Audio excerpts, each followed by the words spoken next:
Is any fabulous? Thank you very much for doing that. Is anyone new to this group at all? Do we have anybody that's new? No? Oh, hi. Okay.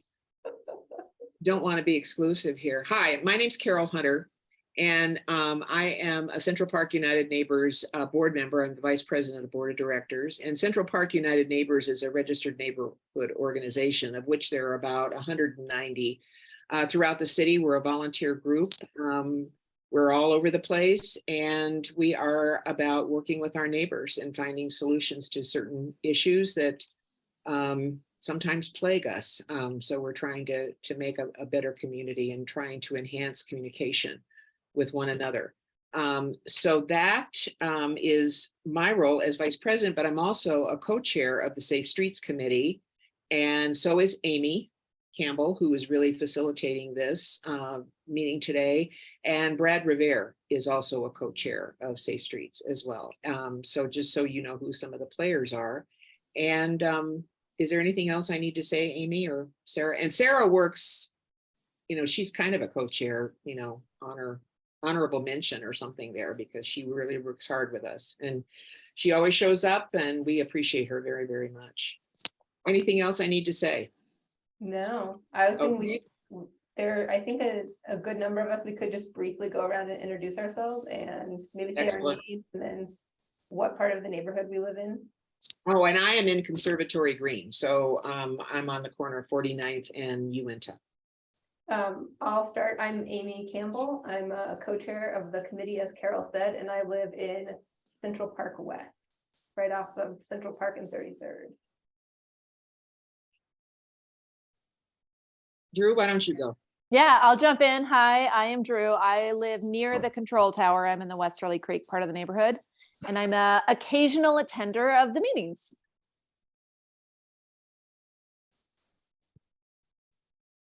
Yes, I'm Sarah McGregor. I live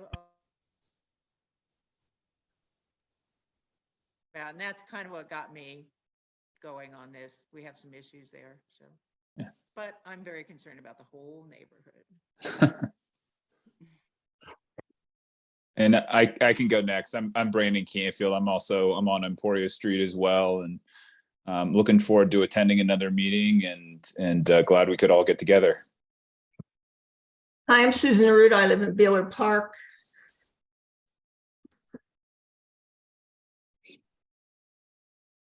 Hi, I'm Kim Lewis, and I live on the north end, right on Dallas Street, where we have a lot of traffic issues. And my dog was struck by a motorist back in August, right after our dear friend was killed while riding his bicycle on Syracuse and 14th. So I am jumping in on this committee just so that I can hopefully help create some change to make our streets safer. Thank you, Kim. Who's next? Introductions. Hi, I'm Brett. I am Sarah's neighbor. I live on Emporia Street as well, and I was just came across an email recently about this committee, and I'm interested in seeing what we can do about specific to our streets, but I'm also interested in hearing about everybody else. Thanks, Brett. I can go. I'm Katie. I know Amy and Drew from some other bicycling stuff I've done. I bike with my kids from 29th Avenue to Bill Roberts every day, and get to experience Central Park. So was particularly interested in this meeting. Wonderful. Welcome. Who's next? Can you just introduce yourselves, please? Thank you. I think just Shalise. Okay. But I don't know if she's able to jump on. Okay. Sometimes Shalise, yeah. Yeah. Hi, Shalise. Hey, Carol. How's everybody doing? So my name is Shalise Hutley Harris. I attend as many CPUN meetings and as I can. I am also the district delegate District 10 delegate, MCA executive board president. So I'm here to just hear what's going on in the neighborhood and make sure that everyone has an understanding of how things work and that the resources are available to them at all times. So We're always happy when you attend, Shalise. Thanks. thank you. Great, thank you everyone for introducing yourselves. We do have a guest with us this month. So Jon Johnson is here with us, sorry. And he is an associate city planner with Denver's Department of Transportation and Infrastructure. And he specifically works on Safe Routes to School program. So I think has some slides maybe prepared to share with us. And then I was hoping we could have a Q&A follow up based on what information is presented and what questions we have specifically around, transiting our kids and staff to the neighborhood schools safely. So, and I think I gave you co-host permission, so you should be able to share your screen. Hey, yeah. Thanks, Amy. You did. Yeah. I just did double check to see if I was going to get the pop-up to say, no, you can't share. Looks like I can. I do have a presentation here to share with everybody this afternoon. But I also want to make sure that we highlight Rolf Eisinger, who is also on the call. He is my colleague here at Dottie. He is the program manager for Vision Zero. So just as a quick hierarchy kind of breakdown for us here at Dottie's transportation planning team. Within the Vision Zero team, we have Rolf as the program manager. I work under Rolf. The Safe Routes to School program is integrated within the Vision Zero program itself.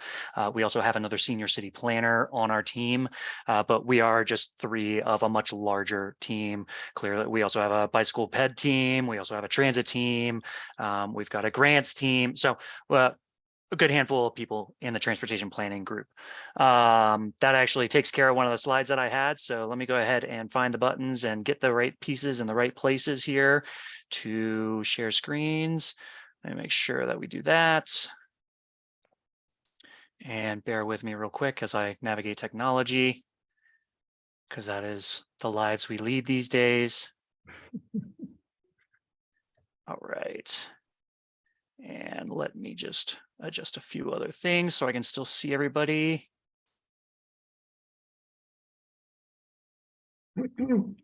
Sorry, Baron. I've got two screens and trying to get all the windows in the right place. There we go. Okay. So yes, we have a really quick presentation to go through here. I think maybe your screens might say that you have 28 slides. I think the presentation is roughly about actually 18 slides, not counting like the title slide and the question slide. We were asked to come in today to provide kind of a brief overview of the Safe Routes to School program. What are some of the near-term goals, for example? What is some of the work that we do? What are ways that CPUN as a registered neighborhood organization can be involved with the Safe Routes to School program? I'm hoping to be able to provide you that background today. I'm also hoping that we can kind of distill it and bring it down to the CPUN level. What is Safe Routes? What does that mean for your neighborhoods as well? Clearly, we work within the entire city and county of Denver. There are about 300 schools in the city and county of Denver. Not sure if anybody's keeping account there. That number does fluctuate. I think a couple schools closed at the start of the school year. That was not a part of DPS's consolidation effort. And then there are, of course, always schools that sometimes open as well. So I do know of a good handful of new schools that have opened up this year. So title slide here, but clearly you got an idea of who's on the call. Rolf, would you like to take a couple moments to introduce yourself with this slide? Yeah, I know we're short on time. Thank you for the opportunity to share about the Safe Routes to School program. Again, Jon mentioned my name is Rolf Eisinger, and I help manage the city's Vision Zero program. So thank you. Thanks, Rolf. And then briefly here, an agenda. So kind of got what is Safe Routes to School? What is the initiative here at Dottie? So I'll give you a little bit of brief history. We'll also work through kind of re-baselining everybody, making sure that we're all talking about Safe Routes to School in the same way here, make sure that you all understand kind of what the program is. And then we'll also highlight, I think, one of the most important aspects of the initiative that we have here at Dottie, which is the Safe Routes to School Action Plan. I'm not sure how many of you are familiar with that action plan, but it was released in 2021. So we'll dive into that in a couple slides. I've also prepared kind of just one brief quick slide with a lot of information on how you might be involved or how you might want to engage with Safe Routes to School. I was also asked to prepare a brief update on McAuliffe International. There is a Safe Routes to School CDOT grant infrastructure project to build new sidewalks and pedestrian refuge islands at McAuliffe. I have very brief updates. I can kind of get everybody on the same page here. There's a lot more work to come, I think, in Q1 2023 as it relates to outreach for that project. And then pass it on to Q&A. But I can't see everybody here. So if you have a question, please feel free. I think Zoom has a hand raise function. You're welcome to raise your hand. You're welcome to jump in. Happy to have this be a conversation for you today. One thing that I do want to double check on real quick is timing. Amy, can you just give me an idea of what kind of time I should expect to? Yeah, well, our meeting normally runs till 4, so Okay. we can keep that kind of time in our mind. And I was also going to say, if anyone puts anything in the chat, I can try to monitor the chat as well for questions. Great. Just to make sure, not taking over any agenda items your group has for the day as well. No, you're good. Okay, great. Okay.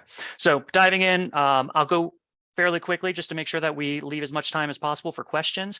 But what is Safe Routes to School nationally? Safe Routes to School was a part of federal transportation funding that started in 2005. Locally here in Denver, it was originally led by Denver's Department of Health and Environment with a specific focus on active living and healthy outcomes for students. In 2019, the Safe Routes to School initiative did move from Denver's Department of Health and Environment to the Department of Transportation and Infrastructure, where it's currently housed in the Transportation Planning Organization and team here at DOTI. And clearly, there's a lot of synergy here. We do have a lot of public health specialists within the team that we have here for Safe Routes to School. Those people from Denver Department of Health and Environment did transfer to DOTI in 2019 as a part of that move. Clearly, there's a lot of synergy, though. Active living is important, but the built-in environment also greatly influences the ability for people to actively live, right? So that's a little bit about kind of Safe Routes to School, kind of nationally, locally, and also here in Denver to kind of catch everybody up. And so Safe Routes to School is about creating safe and equitable places and opportunities to enable physical activity, actively lower childhood obesity rates, and mitigate risk while traveling to and from school.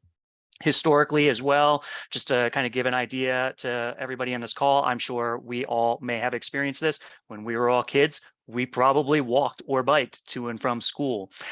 Trends over the last few decades, that has significantly decreased, and I've got a slide that can speak to kind of those rates that we anticipate and that we see here in Denver. So I've got a statistic here in 1969. This was pulled from the Safe Routes partnership. So 89% of children who lived within 1 mile of their home either walked or biked, and 49% of students did live within 1 mile. So high opportunities for kids to actively travel to and from school. As of 2019, we estimate that about 14% of kids, so a great change in how many students are traveling to and from school actively since the 1960s, let's call it 1970, to be honest. Some school quick facts, just to baseline everybody and make sure that we're all on the same page. Like I mentioned previously, there are about 300 schools within the city and county of Denver. You can kind of see a breakdown of the structure of those schools. Some are ECE only, some are high schools only, some do a mixture of elementary and middle education or K through 8. You can also see that about 59% of those schools are district managed public schools. There are 24% of schools within Denver that are charter public schools. So for example, your DSST schools are charter public schools, and then 17% of schools are private. We can also see on the slide that we have here too, that there is significant challenges with Denver's Vision Zero network and the proximity of schools to that network. Clearly, the Vision Zero network, primarily arterial roadways, helps to facilitate travel for families, caregivers, students to get to and from school because they can move larger volumes of traffic. But there are 68% of schools that are within a half mile of the high injury network, and 23% of schools, almost 1 out of 4 schools, that are within 750 feet of that high injury network. On the next slide here, we're taking a peek at that typical mode of school. So as a part of the Safe Routes to School Action Plan that was completed in 2021, we did look at transportation data to get an idea of kind of how many kids were traveling to and from school using active modes, and if not, what was the mode of school that they used. So this data was compiled by the Urban Institute, who looked at other choice-rich school districts that are similar to Denver's school district itself. For those of you who may not be familiar with school, how many of you are not familiar with school choice? Let me start there. Everybody on this call familiar with school choice? I'm seeing thumbs up, I'm seeing head nods. Okay, then I don't need to go into what school choice is. We all know what school choice is. Great. So clearly what we're seeing here in the graph is that about 2 out of 3 students are being driven to and from school. There's a lot of factors that go into a parent's decision as to whether or not they drive to and from school. Clearly, that can be weather, that can be distance, that can be lack of sidewalk infrastructure in certain areas. So, but it also can be DPS school choice, because if a family is able to choice out of their neighborhood school into another neighborhood, that may make it that a vehicle is the only viable option for a family to get to and from school. So as also a part of the Safe Routes to School Action Plan, we did look at what is the kind of baseline of active infrastructure throughout the city and county of Denver. So what we're looking at here with the map, your red dots are going to be locations that the city has classified as having poor active infrastructure. The orange or yellow dots, however you want to define that, is our schools with moderate active infrastructure, and blue dots are going to be locations that have good active infrastructure. That active infrastructure is defined as having a combined score of what do the bikeways look like, either existing or planned in proximity to the school. What do the sidewalks look like? What does crossing infrastructure look like? Crossing infrastructure sometimes being your kind of specialty pedestrian signals, such as your rectangular rapid flashing beacons, or RFBs, that I think many of you are probably familiar with along Central Park. Hawk signals are also the signals that maybe you might be familiar with on, I'm thinking like GVR Boulevard over by the Evie Dennis campus in Northeast Denver. There's a Hawk signal at GVR and Walden Street. That is a signal that a pedestrian can hit a button, and it cycles a traffic signal to turn red and ask for vehicles to stop at that red signal. The other thing that is included in here is whether or not a school has a flashing beacon adjacent or on approach to that school. Actually, I shouldn't say. The flashing beacons will never be adjacent to the schools. They'll always be on approach to make sure that we're providing advanced warning of the upcoming school zone to roadway users. So that kind of helps to baseline us a little bit. We're going to kind of shift gears here and talk about what is the Safe Routes to School Action Plan. That is an action plan that was finalized in late 2021 last year. So 2022 was the first year for the action plan to be in force, as I like to call it, meaning that we are actively tracking the metrics and the strategies that are presented in this. The Safe Routes to School Action Plan is a 5-year action plan. It has 2 overarching goals in it, and you can see those on your screen. We'd like to double the rate of students, families, and caregivers who are traveling to and from school actively by 50% by 2026. So we're hoping to get that 14% number of active travelers that we estimate in 2019 to 30% by 2026. And then we also want to make sure that there is a safety component to this, of course, that there are 0 traffic fatalities or injuries for youth 18 or under by 2026 as well. Diving into the action plan a little bit, there are 50 strategies within the action plan. So those are essentially goals or kind of sub goals to help achieve those 2 overarching goals that we have that we just discussed. There are 8 focus emphasis areas within the action plan. And then we also took the opportunity to classify all of the schools. So the 300 schools within the city and county of Denver are all classified into 3 different types. We've classified them as either neighborhood, community, or regional schools. And we can dive into that in just a couple slides here. Just to give a brief example of what the emphasis focus areas are. So the 50 strategies that we have all slot into these 8 emphasis areas that we have. All of the emphasis areas have the kind of 5 structures to them to help identify, well, what is the vision for this emphasis area that we have? How do we define this? How do we evaluate this? What are year 1 goals, if we had any that were defined as a part of the Safe Routes to School action plan itself? You can see the entire action plan on our website. The website is there. I can also make sure that I pop a link in the chat. I also wanted to make sure that I provided just an example of what some of these strategies are. So you can see on your screen that SSO1, or student safety goal number, or strategy number 1, pardon me, is to develop an engineering toolbox to promote safe streets around schools, which includes both infrastructure and operational improvements.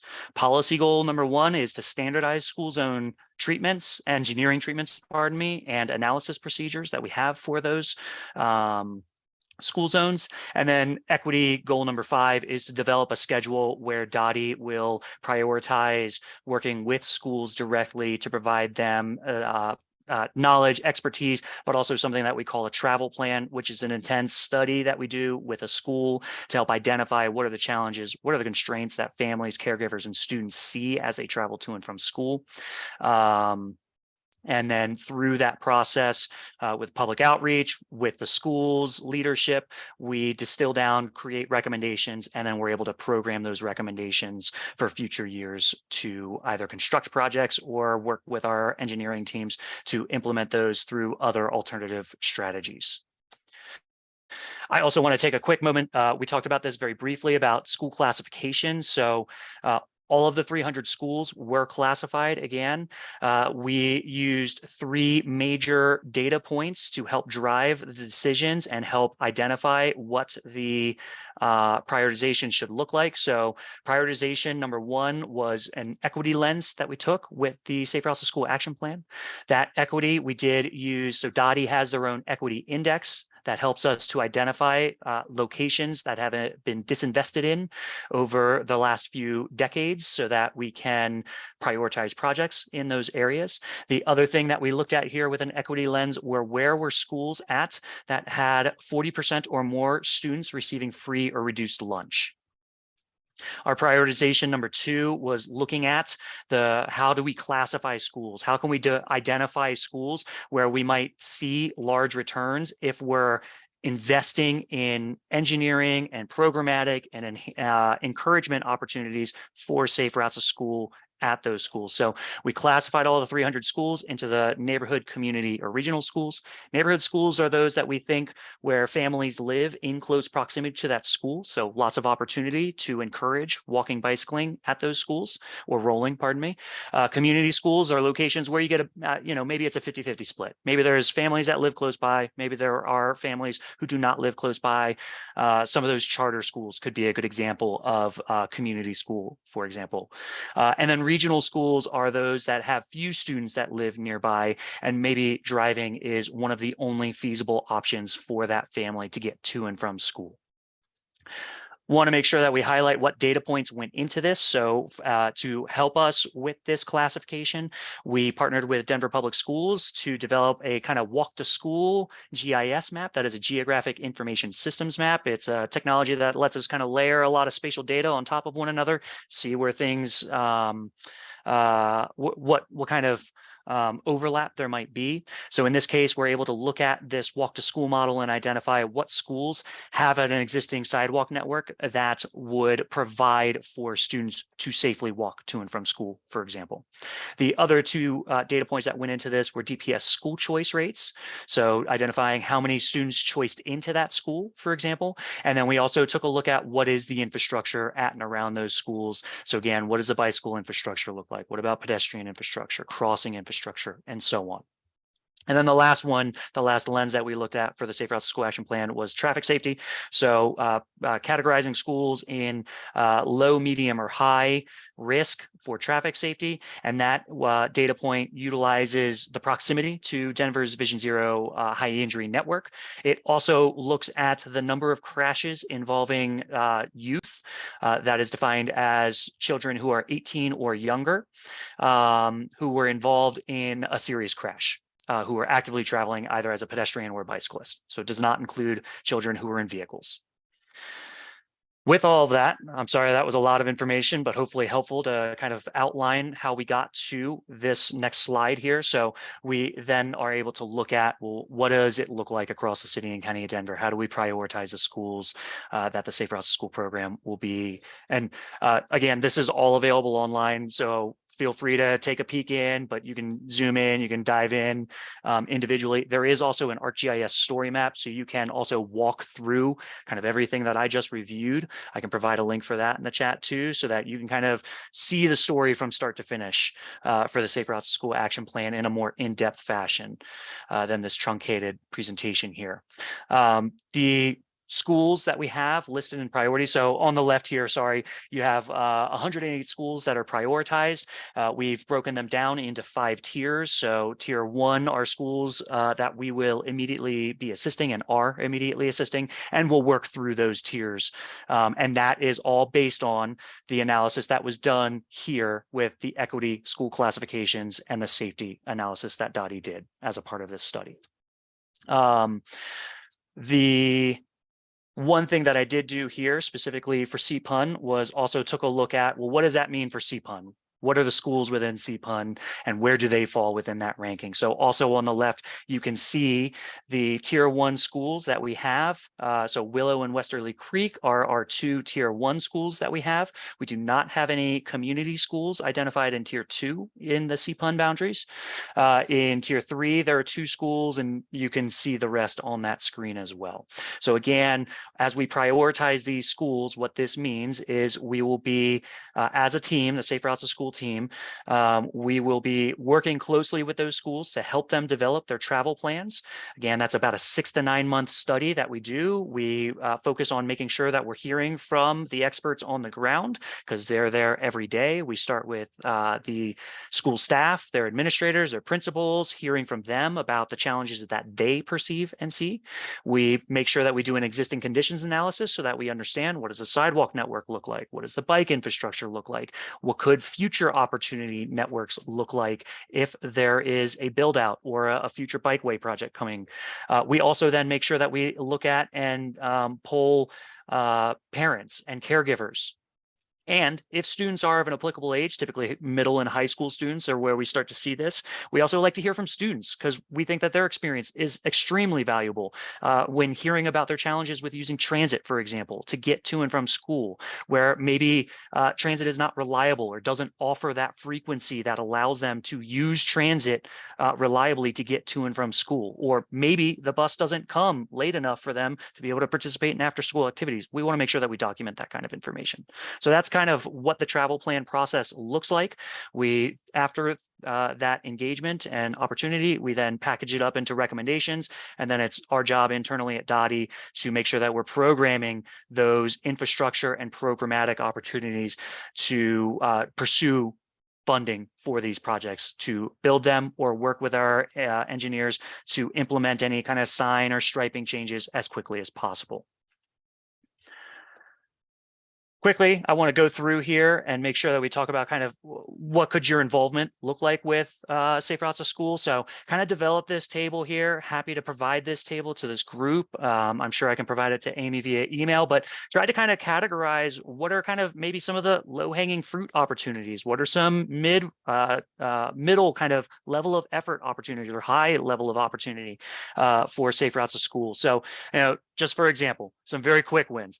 Always encouragement of active travel is probably one of the best things that parents, that advocates can do at their schools. And I say that not because I don't believe that people are already doing this, but for example, there are some schools in the DPS system that actively prohibit active travel to get to and from school. So check with your schools. Make sure that your leadership at your schools are supportive of active travel. We've also found we have a current, what we call a teacher champion program. We're piloting with 3 schools in Denver. We made sure to pick schools in different neighborhoods. So we have Maxwell Elementary in the Montbello neighborhood. We have Castro Elementary. I believe that is in the Westwood neighborhood. And then Lincoln Elementary in West Wash Park. So what we're hearing from the feedback that we're getting is also, if school administration is supportive and they're actively encouraging active travel, it's a lot more likely you're going to see active travel at those schools too. 311 Pocket Gov. I think probably everybody on this call is aware of this. I took a peek at CPUN's website at the Safe Streets Committee. You guys have that on there. So I thank you for making sure that you're promoting that information to your residents within your boundaries. 311 is a great resource to make sure that if you have concerns, that they are being sent to the appropriate teams. You can call using your phone, you just dialing 311 Pocket Gov. I can drop a link there too. That gets the information to our engineering teams who are able to then review your request. So just a couple examples, maybe a crosswalk is faded. That is an applicable 311 case that you can call in. Maybe a traffic signal light is out. Call that into 311. They can get an emergency crew out there to make sure that that bulb is replaced in that traffic signal as soon as possible. I'll kind of go through these kind of quickly. We've kind of already touched on, kind of working with school leadership, a great opportunity. Maybe you're at a regional school and maybe there are families who cannot choose to walk or bike or roll to and from school. You can work with school leadership to do something maybe like a walking Wednesday. Maybe students get 15 minutes during their day to go outside and walk around the track at their school or something like that. They have the facilities typically on their school grounds. So how can we actively encourage and also utilize those resources that the school grounds already offer to encourage that active transportation or just movement, frankly. As drivers in school zones, you can also always make sure that you're obeying all of the guidelines. I know that there are school zones that sometimes have challenges with signage. We make sure that we address those as quickly as possible whenever those 311 cases are filed with us. But make sure you're obeying traffic laws. Make sure that we're setting good examples for our students who will become our future drivers and roadway users. Make sure that we're communicating why these things are in place, I think is really important. If your school doesn't have arrival, drop off or pickup guidelines that they like to see, work with them and see what that might look like with them. There are a lot of schools sometimes that have those in maps. Sometimes it's just written down. Everybody learns differently though. So that's also something that our team can help lean in and support as necessary. I want to jump over to the medium ones here. So DRCOG School Pool, for those of you who are not familiar, DRCOG is a Denver Regional Council of Governments. They are our metropolitan planning organization. They are federally mandated to operate within the kind of metropolitan region. So they stretch as far north as points further north in Boulder. They go as far south, I believe, as Castle Rock. Don't quote me on that, but they are responsible for a lot of larger transportation, federal funding, kind of project dollar allocament. School Pool, though, is a free resource that some schools are not signed up for. If your school is not signed up, it does require a school administrator to sign up for that. I can provide some additional details. I can get you a link for that. But School Pool offers a web portal that allows parents to coordinate carpooling opportunities. Maybe Carol, you can drive kids on Tuesday and Thursdays, and Sarah, you can drive them Monday and Wednesdays. You guys can work together to figure out how you can find more efficient ways to get your families to and from school, just for example. It's totally free. It's a great thing. I've had a lot of great talks about it. It's a great opportunity for our schools where, again, efficiency, right? Saving time for everybody. DPS, Department of Safety, is responsible for the crossing guard program. Those positions are either paid or volunteer. You do need to still go through the application process because you need to be vetted through DPS's background checks in order to be a part of the crossing guard program. Won't say anything more about that. I can get you a link for that. Kiss and go lanes, something that a lot of schools would like, I think, to implement, but don't typically have the staffing resources to staff with their teachers. Maybe you have that opportunity as a parent to help out with that school. You can work with your school leadership to help develop what a kiss and go lane might look like so that you can help facilitate faster pickup drop off of students if feasible for your school, because all schools have loading zones, or they should have loading zones adjacent to their schools on curbs adjacent to them. Walking audits are something that I think are a good opportunity for kind of a medium level of effort at the start of a school semester. Work with your school administration to go out and walk your school zone. Maybe you can identify where there are faded crosswalks, where there are missing signs, where there's foliage maybe blocking those signs. That's a typical request that you have. A lot of that stuff can be submitted to 311. Teacher surveys, parent surveys are something that I want to touch on very briefly here. This is something that we administer during our travel plan studies. Those surveys are really important to participate in. They are a necessary and required part of a lot of our applications for grant funding. A lot of the funding for the Safe Routes program does come from federal dollars. Without these surveys, we cannot apply for this grant money. I try to emphasize this every time I work with school leadership. Sometimes it works, sometimes it doesn't, but it's always great that parents know too. The other things that are on here, we've kind of talked about here, and a lot of these are led by our teams here at Safe Routes to School, but there's always opportunities for parents to lean in and help support.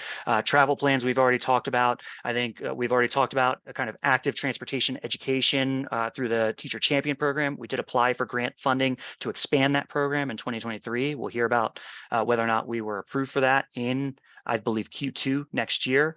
And then annual encouragement events, May and October. In May is bike and roll to school day. October are walk and roll to school days. So want to make sure that those are opportunities that this group is aware of as well. Make sure that we have time for questions. I'm just going to keep moving through the slide here. So I want to make sure that we go to and give a quick update on McAuliffe International School. So quick baseline, get us all back on the same page. McAuliffe International is a CDOT grant project that was awarded to Denver in 2019. We fully designed that project and had full approvals to move forward with that project in early 2022. Challenges that we encountered is we went to procure a contractor to build this project. Unfortunately, when we first put this project out for advertisement, we did not get any contractors who could be awarded the project in summer this year. So we had to put that project back out for advertisement kind of late summer, early fall in the August, September timeframes, just kind of get everybody on the same page. We were able to award a contractor. We are moving towards construction in 2023. So we're still in that procurement phase. We're still finalizing a lot of the details, but we are anticipating construction in Q2 or Q3 of next year for 2023. We were actually just talking about what would outreach look like for McAuliffe to make sure that we are providing as much information to impacted property owners alongside this project. Very briefly, to make sure that everybody is aware of what this project is. So the orange lines that we see on the screen are new sidewalk construction that is being funded through the Safe Routes to School grant dollars that we were awarded. The blue lines are sidewalk projects that will be constructed through our sidewalk program that we have here at Dottie. We found a way to package a lot of different sidewalk opportunities together is where we're going here. And then the green is also where we identified opportunities that elevate Denver, that Denver voters approved in 2017 can construct along 23rd Avenue. And finally, we'll also build 2 pedestrian refuge islands at the intersection at Kearney and 23rd. I think that closes out the slides that I had. Happy to turn it over to the group here, answer questions. I'm happy to slide back and provide greater detail if you had something in particular, but happy to help. Thanks for your time, everybody. Awesome. Thank you. That was super informative. I'm glad we recorded it so I can go back and listen to it again and refer to it. Let's see. Does anyone have a question that wants to jump in, or I can start? Let me know. Yeah. Someone has one. Yeah, I have a couple questions real fast, if that's okay. Go for it, Brandon. Yeah. So, you know, and this was all great and appreciate you walking us through this. So when I think about being able to walk and bike to school and being safe, I do think of other streets outside of, you know, right next to the school. So I guess I'm wondering, when we're evaluating these programs, is this just immediately around the school, or is this in the neighborhoods around the school? And I'm thinking, I know we've talked about it a ton, but I'm thinking of streets that get a lot of through traffic, like my street, Emporia Street, or I know 23rd gets a lot of through traffic. And I worry about kids biking on those streets unless there are some initiatives that are done, like speed bumps or ways to calm traffic. So I guess I'm wondering, how close to the schools are these initiatives actually taking place? And how far could we expand them to make sure that, you know, when kids are walking through their neighborhoods, they're safe? I think in the last 10 minutes, I've heard at least 4 cars speeding down our street. And I know kids are getting out of school right now. So I just worry about that. That's a great question, Brandon. Thank you for that. And that's a great opportunity to add that to this discussion. When we look at schools, we're typically looking at about a quarter-mile radius around those schools, because clearly kids walk from home to school. So not just immediately, proximal to the school is what we're looking. We're looking at that quarter-mile catchment. We're also making sure that we're looking at other programs here at Dottie. So as a part of that existing conditions analysis, we're looking at what does the community transportation networks from Denver's bike team have going on? What are opportunities with the Vision Zero team, with some of our larger arterial roadways and high injury network opportunities where we can really leverage our resources? So quarter mile for that radius of our schools is typically what we look at. But if we also hear something in feedback, it's always an opportunity for us to take a peek and look into that a little bit further. So would it be, if we're talking to folks at Dottie that are not in your department, so they're dealing with some of these other programs, is it worth mentioning, you talk about Westerly. Westerly's a half mile away from where we are right now. We're talking about making sure that kids are safe in this area when they're walking and biking to Westerly. Is that worth having that discussion with other departments of Dottie as well, so they know that maybe the requests can be linked? Or how would you approach that if we were going to have that discussion with Dottie? When we say department, I just want to make sure that we clarify this. Are we talking about specifically the bike team in this example? Just in general, I think right now that there are a lot of great initiatives that we've been told about, and a lot of different ways that we can calm traffic and we can make sure that kids arrive at school safely. But how do we make sure that they're integrated? So, when you're coming to present to us and we've talked to somebody else at Dottie, maybe you're aware of the other conversations we've had. Absolutely. I want to make sure that I highlight that none of us work in a silo. So the bike team, I sit right next to them when I'm at the office. So we do all talk. When they have a project example, some of the CTN projects in Northwest and South Central, they have reached directly out to me to understand if we've had any engagement, if we've heard anything from parents at and around these schools. So we are talking, we are collaborating when those opportunities exist. So I think the short is keep doing what you're doing. I think because it's getting to the right people, it's getting to the right places. And when necessary, the Safe Routes team does step in to help with facilitating conversations, for example, at the school, or recognizing that we need to reach out to parents and work with them a little bit more to understand what those challenges and constraints might be to actively travel to and from school. Appreciate it. My pleasure. Awesome. Kim had a question in the chat. It's about very specifically about Northfield, and I don't know if you'll be able to, John, if you'll be able to speak to it without going back and looking, but I don't know, Kim, do you want to ask your question? Or sure. So I have two kids that are at Northfield High, and I'm regularly as a motorist traveling through the CPB 56 intersection, and it is unbelievably dangerous. And I'm curious to know, and I'm sure, back when the campus was being designed, maybe because there weren't as many students and 56 wasn't necessarily traveled as frequently, it might not have been an issue. But as the campus grows and there's a larger student body and 56 is becoming very trafficked, and people speed along that road constantly, I'm super concerned about that intersection. There are blinking arrows for left turns that I think are problematic. There's a small yellow band above the speed limit sign that says school zone, but there's no speed reduction or a flashing beacon or anything to force motorists to slow down. There are kids who are crossing, not at the crosswalk, but there's a space in between two of the buildings that flank 56 Avenue that are sort of directly across from the Panda Express and Taco Bell, and students will just jut across that section of the road. And I'm always just holding my breath, hoping somebody doesn't get hit.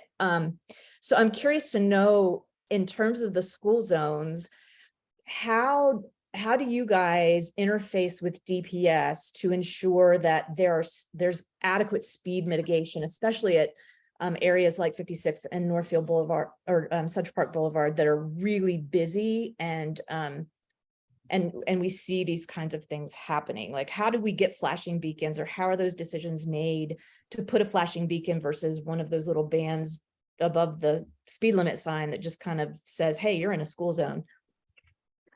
Great questions. I think you have a couple of them that I'd like to make sure that I address. So Kim, help me make sure that I address your question appropriately. I kind of heard a few things about the traffic signal and kind of the phasing of the traffic signal itself. I hear about challenges with students crossing mid-block. Is there something else that I missed at this time? There's no flashing beacon or anything to Okay. slow motorists down on 56th Avenue or on Central Park Boulevard. Okay. Okay. Great.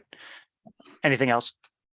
Those are the three biggies. Okay, three biggies. All right, traffic signal. Kim, I think you've actually been the one who may have submitted some 311 cases to us. I am happy to report that our engineering team has been reviewing that timing at that traffic signal. I believe that they are working on final approvals right now. Unfortunately, that engineer is out of office today, so I wasn't able to follow up with him prior to this call. I had a meeting reminder to follow up with him today and found that out. But I do know that he has written that work order. He has ideas of how we can make that intersection safer, particularly for students who are crossing at the crosswalk itself. I believe part of that engineering work order would be to eliminate the flashing yellow during the pedestrian phases at that crosswalk. So more to come with that traffic signal. We definitely hear you on the safety concerns. We also looked at opportunities with the school that we've also heard from them about the challenges, particularly in the morning and afternoon arrival and dismissal as it relates to cars making U-turns who are traveling eastbound on 56th Avenue, and then right turning vehicles, and then that pedestrian phase again for students crossing north-south. So we're looking at kind of all opportunities that we possibly can as it relates to that traffic signal. So we hear you. We thank you for putting in those tickets. I'm anticipating that work order should be approved in the near-term future for that traffic signal, but I can follow up with the CPUN group through Amy if that would be a feasible opportunity here. Students crossing mid-block, definite challenge. The school has been very proactive. I'm happy to report. We've actually watched them on the cameras to see those leaders at the school who are in the golf court, driving across the street to make sure that students aren't crossing mid-block. We have run an analysis for Beeler Street to see if some kind of a crossing would be feasible there. The challenge, of course, is always money and collaboration with other agencies and teams here, such as the traffic signal team, because they're the ones who manage the construction and the build out of those projects. So the first step that we want to take is make sure that we look at what are and exhaust all of the opportunities at 56th Avenue and Central Park Boulevard first. And we can continue to look at and continue to explore the conversation at Beeler to see about what kind of other mitigating opportunities might exist for that location to get those kids to the Taco Bell and Panda Express. I've been there. I've seen it myself as well too. So definitely hear you. They're on limited time and they're like, let me just shoot across here. But it's, oh my gosh, I'm like, if it helps them jump 10 students up in front too, it helps them get lunch faster too, right? Yes. Yeah, please. I appreciate absolutely, what you're telling Kim, and that good to hear you're mitigating. I would just say both 56 and Central Park are built for speed. I mean, from Havana to Quebec on 56 is a raceway, and more needs to be done. And I think it's the same thing with Central Park. It was built when all that was industrial, and it's just built for people to just race through there. So thank you for what you're doing, but there needs to be more. Sarah, you've queued me up well here. Susan, it looks like you want to jump into. Sorry. I want to jump in there too, because I had the same concerns too. I don't have any, my children are grown. My grandchildren go to East and they drive because it's too far to bike or walk. But I do have a little girl going to McAuliffe next year, and she lives 2 blocks away, and I'm glad that there's going to be something done, because that is kind of crazy. But I'd like to go back to what Kim was saying and what you were saying too. First of all, kids want to go from the school to the other, to our side, to the Beeler Park side. There is a little bridge underneath, a little walkway underneath, and we rarely see very many kids using that walkway, and they should be encouraged to get there. It's safe. It's perfectly safe to go under there, and they come out just at the other side. Public transportation. Somehow the city has cut the public transportation from the other side of the I-70 bridge out to here. The bus doesn't run anymore. My grandson's former girlfriend lived on the other side and went to Northfield, and there's no other way to get there but to go in a car. So it's what's being done to get that bus back in action. It's gone. And there are plenty of kids that don't live here. They live someplace else because of school choice. You're working with whoever to get that bus reinstated. And the last thing, because so many kids don't have any way of getting here, at 3 o'clock in the afternoon, every time Northfield gets out, parents park in the street in Central Park Boulevard, totally messing up the traffic. And we on our side have learned to go a back way to get there, but there's no drop off. There's no pick up and drop off place that works at all. And maybe something needs to be done with that. We have called the school. The neighbors in my neighborhood have called the school principal of the 2 schools who have said, oh yeah, we have somebody out there at lunchtime, sometimes, not all the time, to monitor the kids walking across the street. And are you saying that you're going to cut out the left turn lights? So if I'm going on Central Park West to make a left turn onto, if I'm going on 56th Street left to make a left turn on Central Park, I won't be able to do that anymore. The light only lets 2 cars go by anyway. You will still be able to make a left turn. It'll Okay. just be its own independent phase. What does that mean? So it'll have its own green arrow, pardon me. Oh, So- right now, right, that so- arrow- right now the arrow only lets 2 cars go by anyway. It's like useless. It doesn't function. But I am concerned about the kids I'm a teacher by trade. I'm concerned about the kids crossing that street because they just don't pay attention to anybody. Yeah, so the traffic light, I should clarify, thank you for asking that question, Susan, and sharing your concerns. The traffic light at Central Park and 56th Avenue, so the left turns will still remain. So what Dottie is intending to do is implement what we call a protected left turn phase, where only left turn movements are authorized through that intersection at that time. That is facilitated with a green arrow. So that's when you get the green, yellow, red, and then cars wait for their turn again to make that left turn. That should be in place, I believe, as a part of the proposed work order right now for all approaches at that intersection. So left turns will still be facilitated. You just won't get what we call a protected permissive, where you get that left green arrow that provides that protected phasing. And then the permissive phasing is when you get the flashing yellow signal in that traffic signal. So it will, what we are proposing is a removal of that flashing yellow signal that says, vehicle operator, you must clear the public right of way, make sure that there aren't any pedestrians crossing in the crosswalk, make sure that there aren't any cars approaching you to make a safe maneuver. So that is the phasing that should be removed as a part of the traffic signal timing. Katie, I see you're patient and you've got your hand up. I have a feeling we're going to shift gears to William Roberts with concerns that you have. I want to make sure that we talk about Northfield very briefly and put a cap on that, as I think it might lead into some of the conversation that we have at William Roberts. Is that correct? Sorry. Are you there? Yes. Okay. No. Yeah, I know. I guess like Bill Roberts, but more speaking along the Central Park corridor. I just wanted to clarify that 311 is the most effective way to get these near misses and safety concerns addressed. Yes. Okay. If they come to me, then I forward them on to our engineering team. If they come to the engineering team, they make sure to reach out and let me know that they received a case regarding whatever school it might be. Okay, because along Central Park on the south side, we have access points to the Montessori School, Bill Roberts, Westerly, DSST, and not having the urban planning background, we do at 23rd going across Central Park have that blinking button that pedestrians can cross. But I just spoke to a kind of distraught parent this morning that yesterday on her way to pick up her daughter to school by walking, she pressed the button and cars just will fly on by through there. And so I think she did go ahead and file a complaint.